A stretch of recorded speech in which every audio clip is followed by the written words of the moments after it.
ஷீரடி ஸ்தலத்தை எவன் மிதிக்கின்றானோ அவனுடைய துன்பங்கள் ஒரு முடிவடைந்து அவன் சௌகரியத்தை அடைகின்றான்.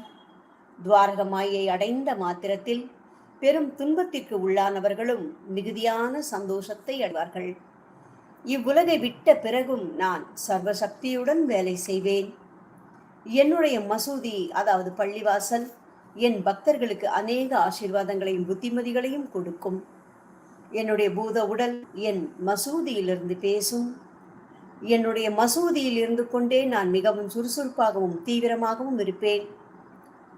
என்னிடம் வருபவர்களுக்கும் என்னை தஞ்சமாக அடைபவர்களுக்கும் என் உபதேசத்தை யாசித்து என்னிடம் தீவிர நம்பிக்கை கொண்டவர்களுக்கும் நான் எப்பொழுதும் உயிருடன் இருக்கிறேன். நீ என்னை அடைந்தால் நான் உன்னை கடாட்சிக்கிறேன். நீ என் பேரில் உன் பலுவை சுமத்தினால் நான் நிச்சயமாக அதை தாங்குவேன். நீ என் உபதேசத்திற்காகவும் உதவிக்காகவும் என்னை அடைந்தால் அவைகளை உடனே நான் உனக்கு கொடுப்பேன். என்னுடைய பக்தர்களுடைய வீட்டில் ஒருபொழுதும் தேவை என்பதே இருக்காது.